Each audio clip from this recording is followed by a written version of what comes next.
Cell होता क्या है, जो कहीं पे भी there are very many cells, हमारे बॉडी में बहुत सारे जगह पे सारे cells is the basic unit and structure of life. और अगर कोई भी सेल कभी भी आउट ऑफ कंट्रोल ग्रो कर जाता है या जहाँ पे उसको नहीं ग्रो करना है वहां पे ग्रो कर जाता है, तो दैट उन सारे सेल्स को we use a term known as cancer cell. ठीक है, तो कैंसर इन चिल्ड्रन ये one of the leading cause of death है। और अगर यूएस में इनका हम ये देखें तो इट लाइक 300,000 चिल्ड्रन हर साल डायग्नोस्ड होते हैं कैंसर से।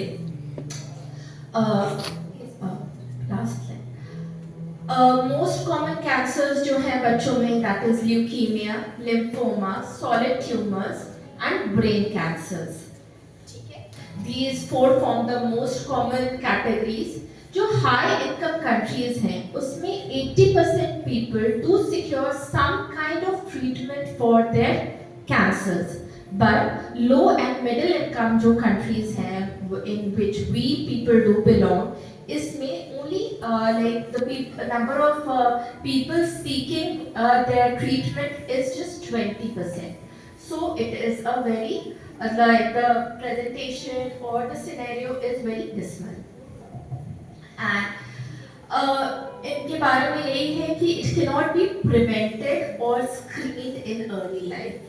So ये कैंसर हमारे जो भी आपने ब्रेस्ट कैंसर या सर्वाइकल कैंसर के बारे में देखा है उनसे थोड़े से अलग होते हैं। Next. So if we can see this is development of cancer. ये हमारे नॉर्मल सेल्स हैं, इसमें से एक सेल आपका एबनॉर्मल डेवलप कर गया which is the cancer cell. अब ये खुद मल्टीप्लाई होता जाएगा एबनॉर्मली और बहुत ही rapidly compare to the nearby cells. ठीक है, तो वो जितना भी न्यूट्रिशन आ रहा है, जितनी भी ग्रोथ फैक्टर्स आ रहे हैं, वो लोकली यूज करके वो सेल्स बहुत ज़्यादा नंबर में मल्टीप्लाई कर जाएंगे और सिर्फ ही नहीं करते, अपनी जो बाउंड्रीज है ना वो बाउंड्रीज को इवेट करके उससे बाहर आने की कोशिश करते हैं। And then comes the later stage which is known as metastasis. जहाँ पे वो सेल ओरिजिनली जिन्होंने ग्रो करना स्टार्ट किया था वहां से निकल जाए, ये कहीं और किसी और साइट पे जाके इम्प्लांट हो जाएंगे और वहां पे भी एब्नॉर्मल ग्रोथ करते रहेंगे। तो this is how usually cancer affects our body. ठीक है, the whole process is very complicated, but I have tried to explain it in the जो सबसे commonly तरीके से जैसे मैं explain कर पाऊँ उस तरह से मैंने इसको explain करने की कोशिश की है।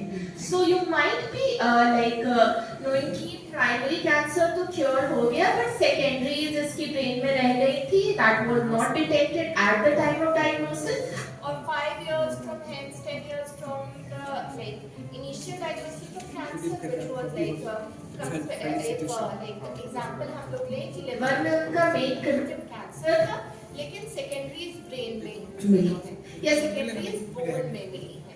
तो after 5 years of treatment of the initial cancer, secondaries हमें कहीं पर भी मिल जाती है। That is due to the phenomena of metastasis.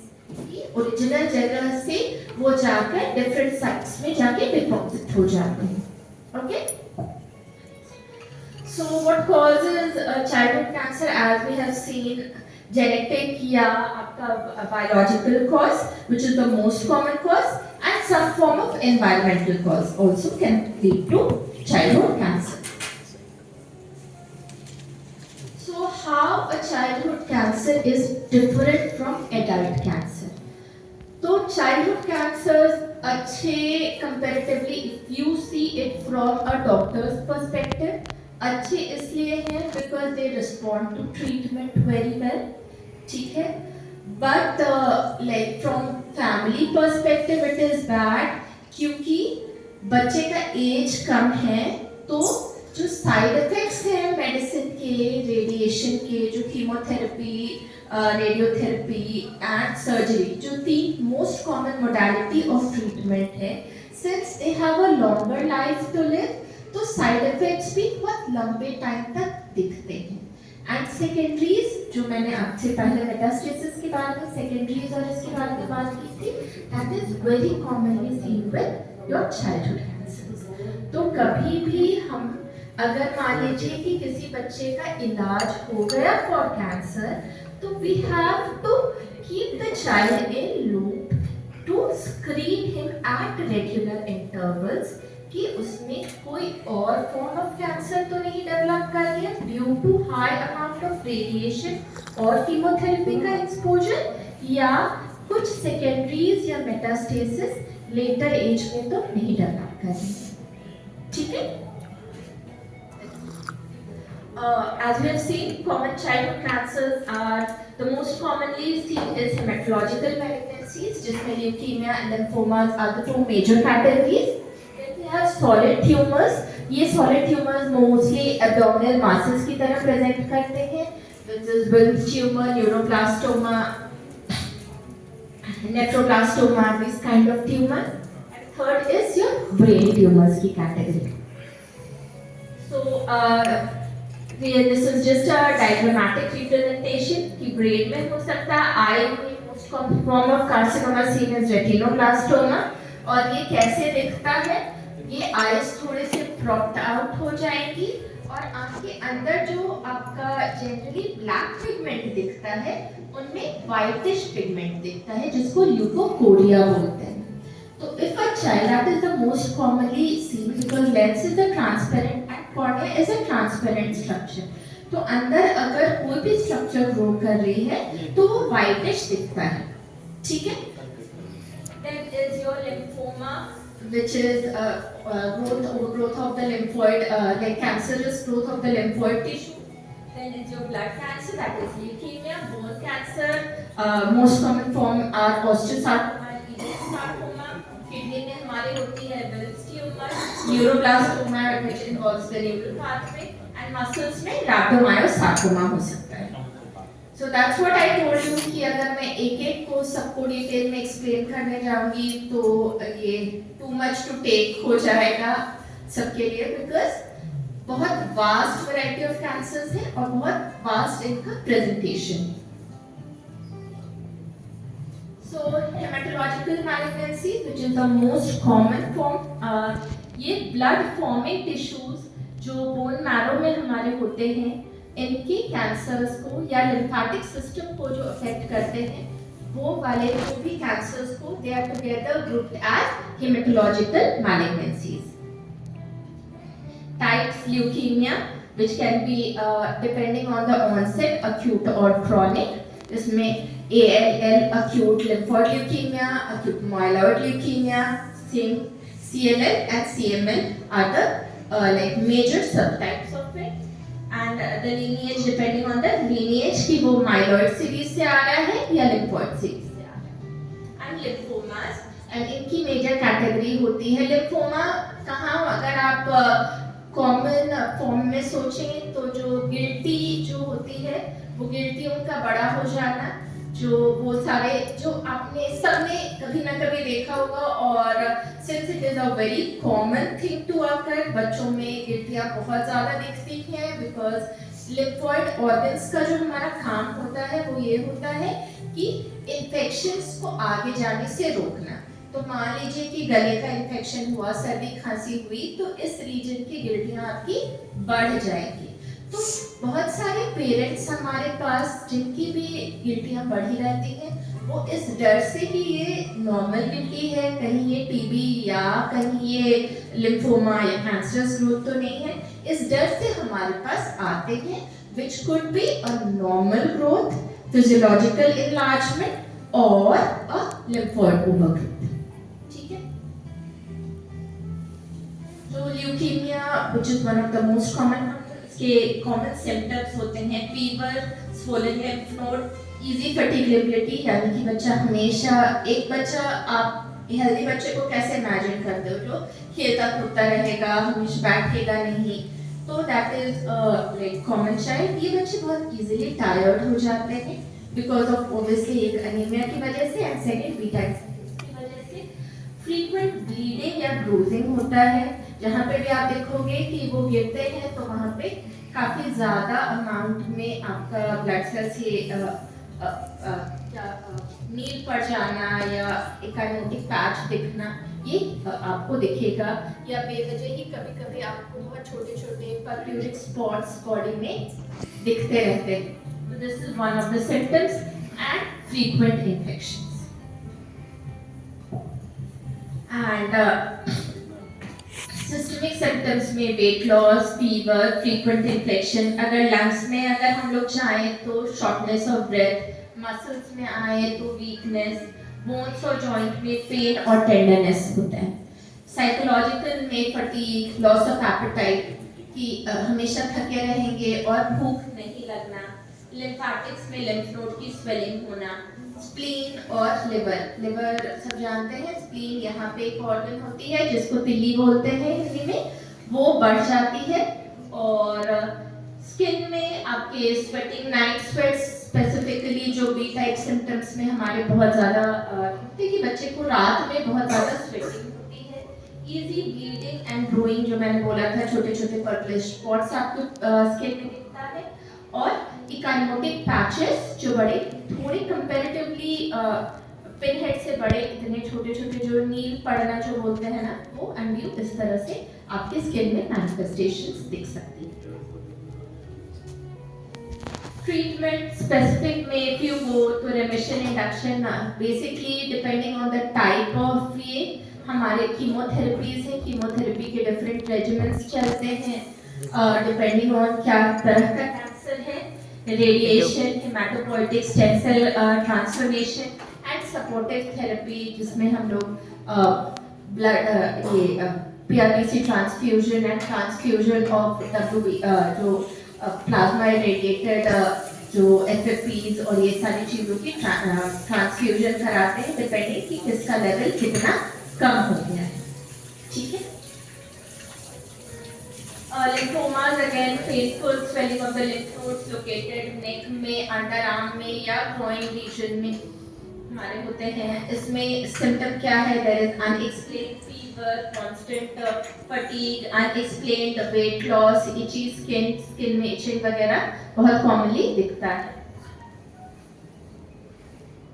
Treatment option is again chemotherapy, radiation, bone marrow transplantation, surgical removal of the lymph nodes and surgical removal of the बहुत सारे cases में spleen का भी स्प्लेनेक्टमी हम लोग को करने की जरूरत पड़ जाती है। And immunotherapies are upcoming for the like the recent thing which is coming up. Coming to the solid tumors and abdominal masses. Next please.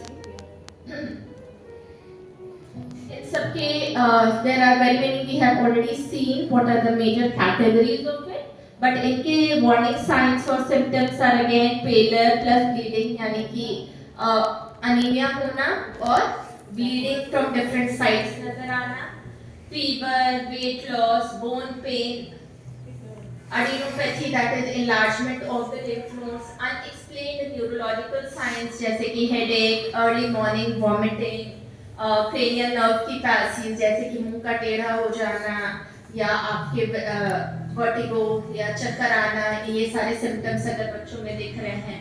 Unexplained मास, अगर कहीं पर भी पेट में आपको लग रहा है कि कुछ मास, कुछ ऐसा तो है जो दिख रहा है बट फील नहीं हो पा रहा है कि एग्जैक्टली क्या है। और आई चेंजेस कि आंख का बाहर आना, वाइटनेस दिखना, ये सारे I just included the major symptoms categorically जो अगर आपकी किसी भी फॉर्म ऑफ ट्यूमर्स में दिख सकते हैं। सीएनएस के जो सेंट्रल नर्वस सिस्टम ये या हेड ट्यूमर्स के जो कॉमन है, could be astrocytoma, medulloblastoma, ependymoma, pineoblastoma, atypical teratoid rhabdoid tumor, CNS germ cell tumor and choroid plexus tumor. These are the major categories of CNS tumors जो हमारे बच्चों में दिखते हैं। ठीक है। So ये सारे तो हो गए आपकी बातें कि कैंसर क्या क्या सिम्टम्स दिख सकता है, बट हम क्या कर सकते हैं? एज वी हैव सीन बहुत शुरुआत में ही कि इनको हम पहले डिटेक्ट नहीं कर सकते और इनको प्रिवेंट भी नहीं किया जा सकता। तो व्हाट एज पेरेंट्स हम क्या कर सकते हैं? Because we all are like very very very caring for our children, ठीक है? तो सर, तो risk factors for cancer we all know genetic factors हैं, तो इसको हम मॉडिफाई नहीं कर सकते।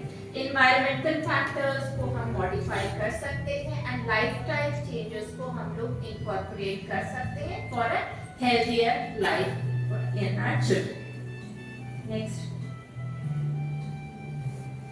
तो as we all know, this is like a very generic thing कि second hand exposure अगर smoking का हो तो बच्चे का जेनेटिक वेरिएशन होने के चांसेस बहुत ज़्यादा बढ़ जाते हैं, उनमें आपका इम्यूनिटी कम होता है। तो we need to stop smoking and second hand exposure of smoke बच्चों में कम करने की कोशिश करनी चाहिए।